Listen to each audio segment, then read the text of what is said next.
Hello students, today we are going to learn Geography lesson number 8, Human Environment, Settlements, Transport and Communication. The settlements, transport mediums and the communication system together build up a complete human environment for the people living therein to turn into a civilization.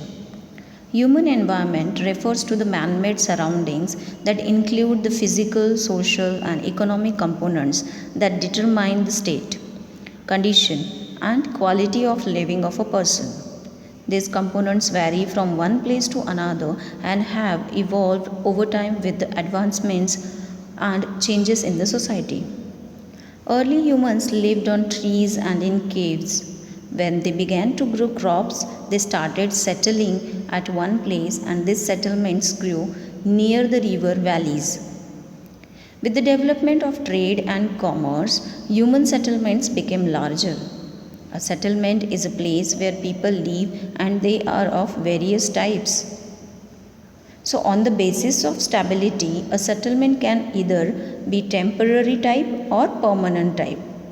Nomadic people usually build temporary settlements. These settlements include tents or temporary huts. In fact, nomads have to build settlements in deserts or in areas where there is shortage of food, water and fuel supply. Therefore, they have to shift their settlements from time to time. Such lifestyle in which people keep migrating from one place to another in search of food and water is called transhumance. However, more and more people today live in permanent settlements. Villages, towns, and cities are the permanent settlements. On the basis of lifestyle and other prominent features, permanent settlements can be divided into the two categories: rural settlement and urban settlement.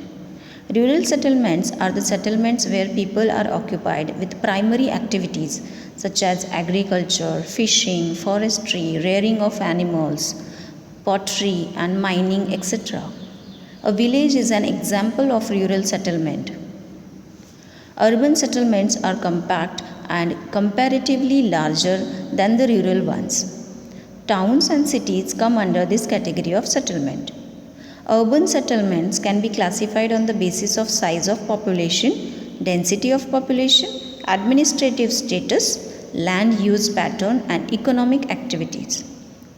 People of the urban settlements are usually occupied with non farming activities such as manufacturing, processing, trading of finished products, etc. All these activities are known as the secondary activities. They are also involved in transportation, administration, education, and in providing various services.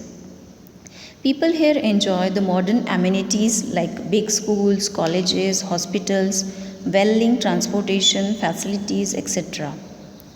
The classification of the urban settlements is always based on the number of people or the population size. This criteria vary from one country to another. Different cities are sometimes named as simply class 1, class 2, 3 or 4 level city. At many places different names are given for the different cities. Settlement patterns. In the process of development, settlements usually change their shapes and sizes. Thus, settlements grow in different forms called settlement patterns. Settlement patterns are determined by the arrangement or layout of buildings within a settlement. There can be different types of settlement pattern: compact or nucleated settlement pattern, linear settlement pattern, dispersed settlement pattern. First one is compact or nucleated settlements. A nucleated pattern of settlement occurs where buildings cluster together for economic and social purposes. In ancient times, people used to stay close to each other for security purposes. Hence, the nucleated pattern of settlements developed. The nucleated settlements can be seen along the river confluences, major crossroads, and along the major transport routes. Second is linear settlements. When settlements are built along the main lines of communication such as highways, roads, and railways, a linear settlement pattern is formed. Such patterns of settlements can also be found in narrow river valleys and along main roads. Third is dispersed settlements. Dispersed pattern of settlements is built in a scattered way. Therefore, this pattern is also known as the scattered pattern of settlements. Such pattern of settlement can be found in a place which has harsh climate and poor soil. Forest, mountainous areas or less fertile areas can have such type of settlement patterns. Usually, these settlements are not very large. Next point is transport. The human environment includes the transportation system also. Transportation is the movement of goods and persons from one place to another. So there are types of transport. The transport medium are categorized as in three parts: land transport, air transport, and water transport. And again, other modes of transport are also available. For example, pipeline, canal, tunnel, these are. Road transport. Roads are the easiest and the most common means of transportation for short distances. Roads built underground are called subways or underpath.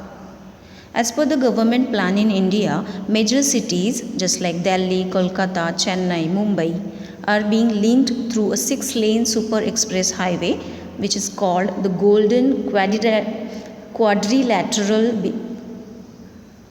Besides, north-south corridor is to link Kashmir with Kanyakumari and east-west corridor is to link Silchar in the east to Porbandar in the west.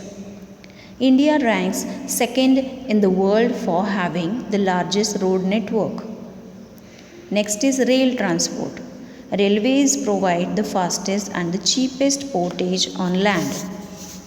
In industrial regions, railways serve an important channel for receiving raw materials and sending finished products to distant places. Railways not only facilitate people traveling long distances in less time but also provide the best means for carrying bulky goods efficiently. With advancement in technology, tunnels and bridges are built in hilly and mountainous areas, and railway services are being provided in the rugged terrain of mountainous areas also. In cities like London, Paris, Delhi, and Kolkata, people enjoy city services called metro rails. India has the largest network of railways in the world. Next is water transport. Water transport was the first to be used for the transportation of both people and goods. The water transport can carry bulky materials in large quantity to distant lands.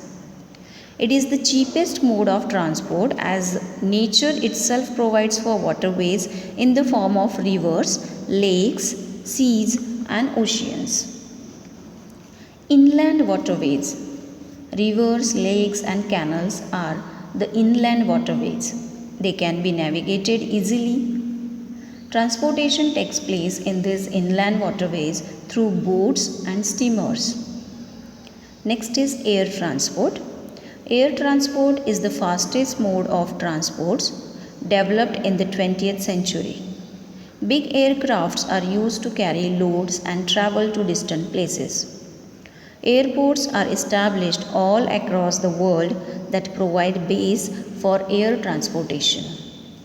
These airports are equipped with the advanced system to monitor the takeoff, movement and landing of aircraft. With 7,000 civil airports, USA has one of the most advanced and frequently used airways in the world. Domestic airways give air services within a country, and the international airways provide international services and link major cities of the world. Helicopters are used for faster services in most inaccessible locations. Next is other transportation structures. Besides roadways, railways, waterways, and airways, there are some other structures like tunnels, canals, bridges, and pipelines are facilitate transportation. Canals are the specially constructed channels for the free movement of inland as well as the open sea vessels.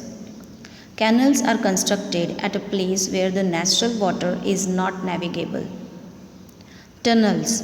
Tunnels help to make movement or transportation easier by providing a direct route in the mountainous region. Tunnels under the sea overlook the water barrier. Tunnels also help making journey shorter and easier. Bridges. Bridges also facilitate movement or transportation of goods and people. Bridges are constructed over the water bodies to overcome water barriers and to shorten traveling distances caused by such barriers. Pipelines. Pipelines are constructed mainly for the transportation of oil and natural gas. Next point is communication. Communication means transmission of a message by speaking or writing or sending a message. Important components of communication are sender, receiver, and mode for transmitting the message. The modes of communication are many and are chosen depending upon the type of communication. The communication can be verbal, non-verbal, and written. When communication is between two people, it is personal communication. When the sender wants to communicate something to more than one person or group of people, he uses the mediums of mass communication like newspaper, radio, and television. So there are some modes of communication. Postal communication. The Department of Post is government operated postal system in India operated through the network of post offices. The Indian postal system is the most widely distributed postal system in the world. As of March 2011, there were 15,04,866 post offices in India, with each post office serving an area of about 21 square kilometer and a population of 7,114. The post offices also offer other financial and banking services. You are familiar with the PIN code. It stands for the Postal Index Number and it's a 6-digit code introduced on 15th August 1972. There are 9 such regions in the country.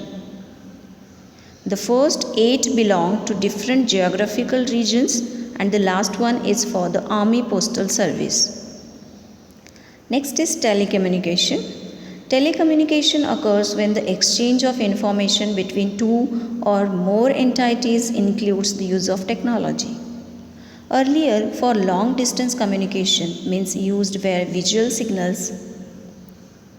Now, with the changing technology, electrical means like telephones, teleprinters, radio network, and internet telephony are being used. Developments in technology have helped in increasing the number of mobile devices. They enable people to communicate anytime, any place, anywhere.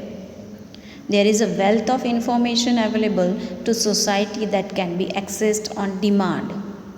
With the rapid advancement in the field of information technology, the communication system has been truly revolutionized. The use of computers and the internet and transmission of messages through undersea cables and radio waves have made communication fast and effective. Now, the electronic mails and SMS through the internet and cellular phones have all made our lives comfortable. Satellite pictures help us explore minerals and oils, underground water movement, and the forecast weather phenomenon as well. Thus, telecommunication has improved communication, and though the physical distances are the same, the world has shrunk into a global village. Thank you.